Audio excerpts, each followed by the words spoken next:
But when I know Tom Verducci's coming on, I know we're going to get in the weeds at the skybox. And I was looking at the notes last night. Tyler Glasnow, Ian Anderson. I didn't know what you were going to do with either of them, compare them. But let's go. Well, I can't wait till we're done because I want to hear what you would say as a hitter facing these two guys. Because when you talk about two of the best pitchers in baseball, going back to last season, both of these guys are here on the list. You got Glasnow's curveball and Ian Anderson's changeup. Now, they have great four-seam fastballs, but toughest to hit. Two of the four toughest pitches to hit in baseball. And they're actually more similar than you might think. Let me show you. First, let's start with Tyler and that curveball. Wipeout curveball, really what makes it so special. It's an old-school 12-6 curveball. So you're not going to see a lot of horizontal break here. This is all just skyfall. Drop it out of the sky. And when you throw that four-seam fastball, it's really effective. Here's 1AB, DJ LeMahieu. Watch how all these pitches are competitive, except this one here, he misses off the plate. But fastballs and curveballs are following middle of the plate. Catcher doesn't have to set up on any corners. Now, let's go back and look what it looks like as a hitter now coming in here, facing all pitches that are competitive. When DJ's getting his foot down, that's the moment he has to decide to swing or not and try to get a read on what the pitch is. Freeze it in time when that foot's about to land, and the ball's in a very similar spot. So he has to decide whether to swing and whether it's 99 or 87 or 83. That's a lot to cover. Ian Anderson, changeup. What makes it so special? It's not the movement. Vertical movement and horizontal movement are really not much at all. He throws a true straight changeup. So why is it so difficult to hit?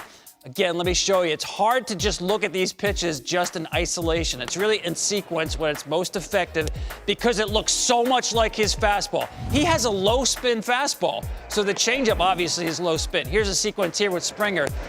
Did you read that? Can't pick up the spin, can't pick up the spin. 3 in a row here on George Springer, and he's still out in front, still can't read the pitch. Here's another case of Ian, like Tyler, being on the plate with every pitch. Reading swings here. Here, Gary Sanchez can't adjust to back-to-back changes. So again, when I talk about being on the plate, these guys are very similar. They have very high release points, very similar measurement. You see, it's almost old school straight overhand. That means the ball is going to work north-south, not east to west. Guys who drop down are more east to west guys. And you notice that left foot there? It sticks on the ground. Can we take that back for a minute here? Most young pitchers, D-Row, you know this too. This foot, they have a problem here, and they'll spin off that foot. A lot of them just aren't strong enough to withstand all the force the body puts on that front leg when it lands. These guys both stick the landing foot, which is so important when you want to be on the plate with all your pitches. Go ahead and run it now. These guys can do that. Great mechanics, similar release points in terms of being straight over the top. Here's what I'm talking about now. Being on the plate with every pitch. The plate's 17 inches wide. That's how they work. Not in and out. It's all up and down. And what they're doing is making every pitch competitive to the hitter. So as a hitter, you cannot rule out pitches that maybe start out wide of the plate or work off the plate.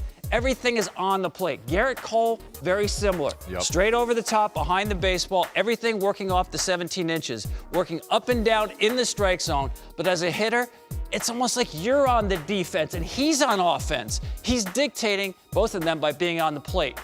Two of the best in the business. This is a percentage of pitches that are thrown over the width of the plate. Now, those are guys are putting pressure on hitters because they do just pound the plate. We talk about pounding the strike zone. That's one thing. But both of them, because they work up and down as a hitter here, you're always seeing the ball coming on the plate. Default pitch, four-seam fastball right here at the top of the zone. Everything works off of that, but it's competitive straight out of the hand. And you know, as a hitter, you're trying to read as early as you can. And what they do is they put pressure on you because it's in the zone the whole time. And if it's curveball or changeup, gone. It's tough for a hitter to read. I was big on trying to pick up spin and trying to read spin. I think the thing that I noticed for Tyler Glasnow, just on that video, as a hitter, you look for tells where he holds his hands. I mean, we can go back to the postseason when the Astros kind of knew where he was at. That's the first thing you would look for. His stuff's too good to just go up and see ball, hit ball. And the reason that is because if you watch that fastball, curveball rip, there's no pop out of his hand on the curveball. And what I mean by that is you'll get like a situation where when a guy throws a heater, it comes out of his hand and it stays right on that plane. But when he throws a curveball, it'll actually there'll be like almost a little pop out of his hand where you can decipher, okay, that's definitely off speed. If you're watching Tyler Glasnow, his curveball drives, and you pointed it out perfectly, out of the same plane and then just falls off a table. So you really can't decipher it until it's too late. And that's so hard to do when you have had that 12-6 curveball. Usually the guys who keep it lower are around the baseball more, and it's more horizontal movement. Let me show you again being on the plate. If we look at the heat maps of those two best pitches of these guys, the pitches by Glasnow, let's look at Ian Anderson first here. Fastball and changeup. Pounding the zone with the fastball. Look at the changeup. That's not a swing and miss pitch that's diving out of the zone. Pretty much he's going to throw it arm side, but it's going to be in the zone, pounding the zone. They're both over the plate. You don't see too many pitches, no heat outside of the zone. Glasnow, same thing. His curveball without that big horizontal movement, it's all downward. Yeah. So here's what I'm talking about working the plane. Fastball, middle of the zone. Anybody catching Tyler, you don't have to worry about watching the catcher move in and out, inside corner, outside. Set up middle, because everything is competitive on the plate. I mean, you can't, when I talk about great pitches, we like to look at the metrics. Like you said, Ian Anderson's fastball is a low spin fastball. Yes. And actually his fastball and his changeup have the same identical spin axis. It's just slightly off 12 center. So he's right behind the baseball. There's no wobble to it. So as a hitter, you can't see a difference in spin. No, you can't. But when we look at metrics too, D-Row, you know this as a hitter, you have to look at pitches in sequence. How do they work off other pitches? Mm-hmm. If you just threw Tyler's curveball or Ian's changeup pitch after pitch after pitch, hitters would adjust. It's the in and out, the back and forth between high and low. And kind of the Ian Anderson, for me, he presents a situation that you just don't see very often as a right-handed hitter. There ain't too many right-handed pitchers that'll throw you a changeup in.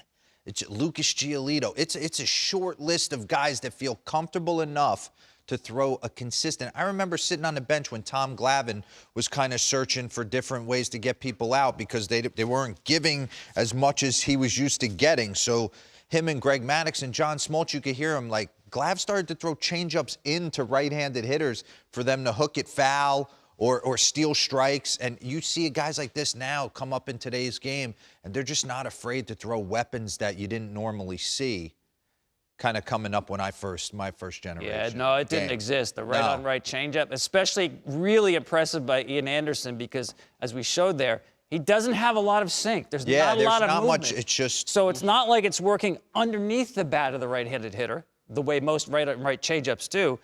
It's just the little separation between the fastball and the changeup that gets hitters to miss it. Yeah, this guy Ian Anderson hasn't had a chance to actually be a rookie and relax a little bit. He's had to carry the rotation with Max Fried. Then pitch in the postseason.